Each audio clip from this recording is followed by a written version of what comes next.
Bapak, Ibu, Saudara-saudari, mari kita menandai diri kita dengan tanda kemenangan Kristus. Dalam nama Bapa dan Putra dan Roh Kudus. Amin. Allah yang Maha Kuasa dan Kekal, kami memuji dan membesarkan nama-Mu, oleh karena Engkau adalah Juru Selamat kami. Engkau adalah kekasih kami, yang selalu mengasihi kami, walaupun kadang kami kurang mengasihi Engkau. Maka kami mohon kepadamu, tambahkanlah iman di dalam hati kami, agar kami beriman bahwa Engkau adalah Allah penyelamat kami, bahwa Engkau adalah sumber cinta bagi kami.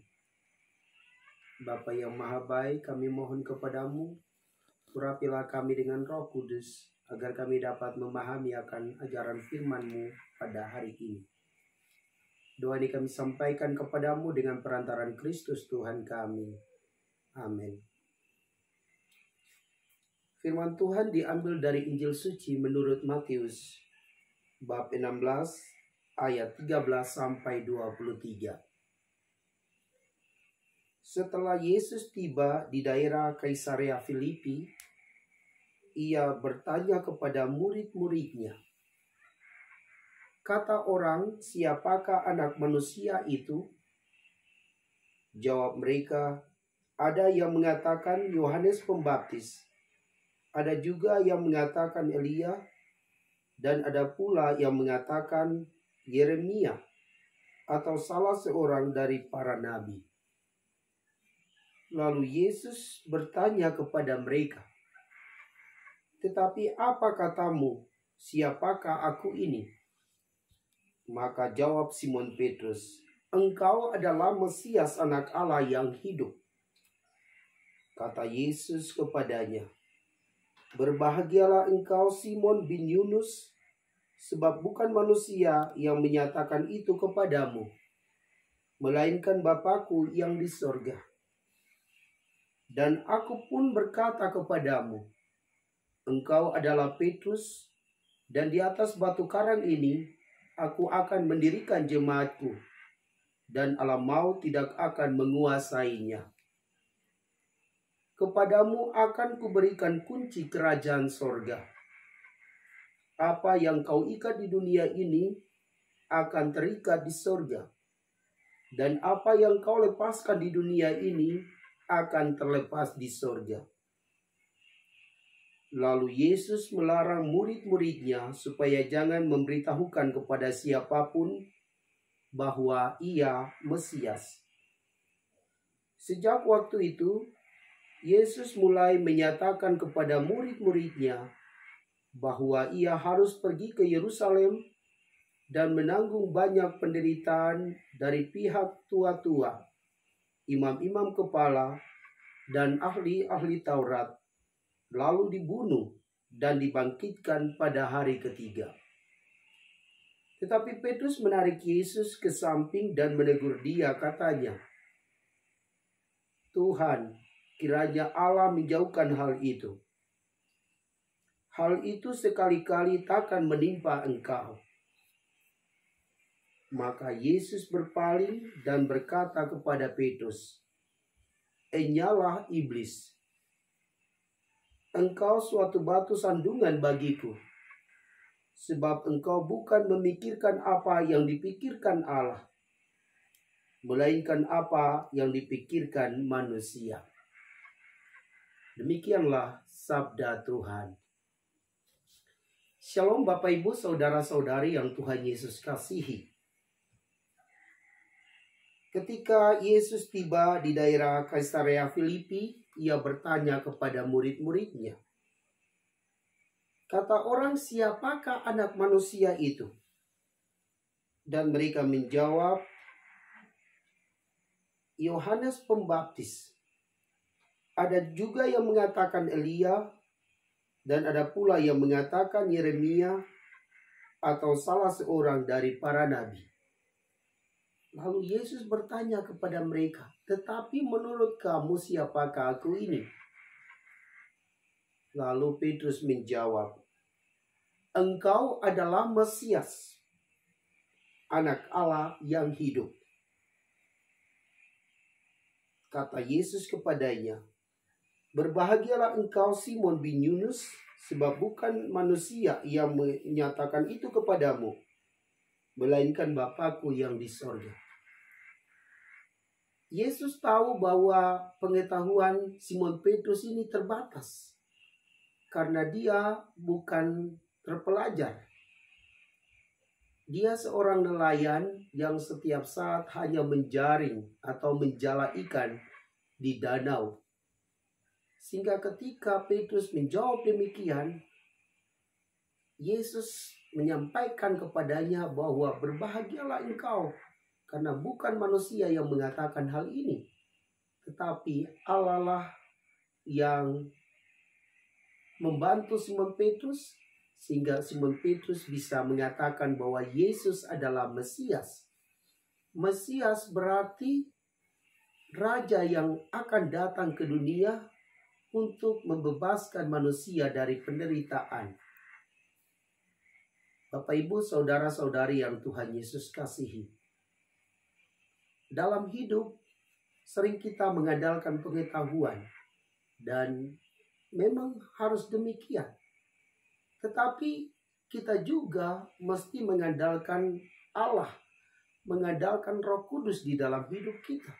Seperti Simon Petrus yang mengandalkan Allah. Sehingga ketika Yesus bertanya kepadanya, "Menurut kamu siapakah aku?" Lalu dia menjawab bahwa Yesus adalah Mesias, Putra Allah yang hidup. Semoga kita juga mengandalkan Tuhan di dalam hidup ini, sehingga apapun yang kita kerjakan boleh berjalan dengan baik, boleh berhasil dengan baik, karena Allah turut campur tangan atas pekerjaan-pekerjaan kita. Kemudian Yesus memberi kunci kerajaan Allah kepada Simon Petrus. Yesus katakan, "Apa yang kau ikat di dunia ini akan terikat di surga, dan apa yang kau lepaskan di dunia ini akan terlepas di surga." Apa artinya ini? Arti dari pernyataan ini bahwa Yesus memberi kuasa kepada Simon Petrus untuk melepaskan manusia dari salah dan dosa, untuk mengampuni orang yang bersalah. Tetapi juga Yesus ingin supaya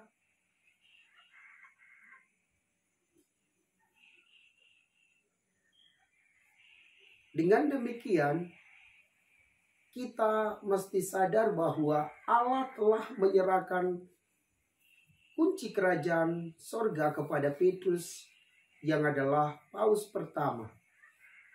Dan Paus ini memberi kuasa kepada para uskup untuk mengampuni salah dan dosa. Dan para uskup memberi kuasa juga kepada para imam untuk melepaskan orang dari salah dan dosanya.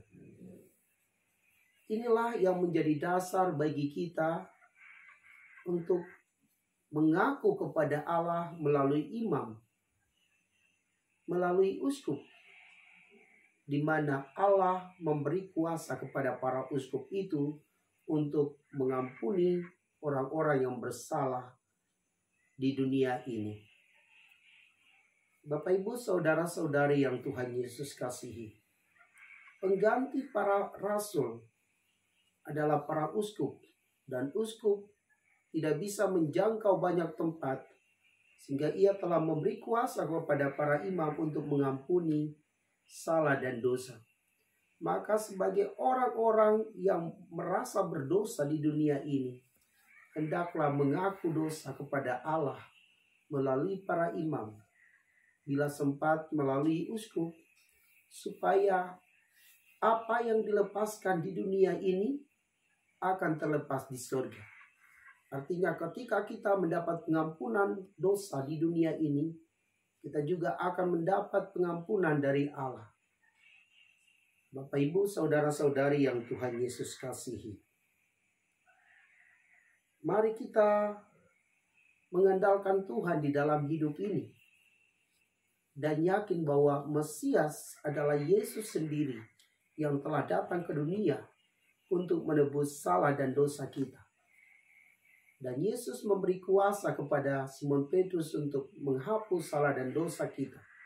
Maka mari kita mengaku dosa kepada Allah melalui para imam dan uskup, supaya dosa-dosa kita diampuni oleh Allah. Semoga demikian.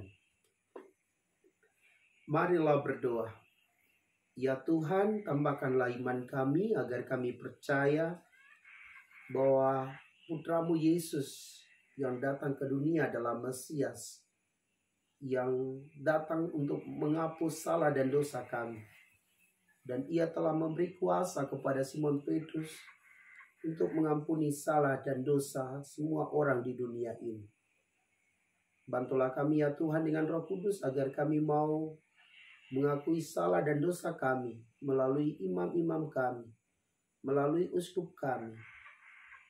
Karena para imam mendapat kuasa dari uskup untuk mengampuni orang-orang yang bersalah ini. Dengan demikian, diri kami suci kembali. Diri kami bersih kembali setelah kami mengaku dosa kami kepadamu melalui para imam ini. Semoga dari hari ke hari kami mau mewujudkan firman-Mu ini di dalam hidup kami, sehingga diri kami kudus, suci seperti yang Engkau kehendaki bagi kami. Bapa yang maha baik, inilah harapan kami yang kami naikkan ke hadirat-Mu dengan perantaran Kristus Tuhan kami. Amin. Semoga Bapak Ibu Saudara-saudari diberkati dan dibimbing oleh Allah yang Maha Kuasa, Bapa dan Putra dan Roh Kudus. Amin.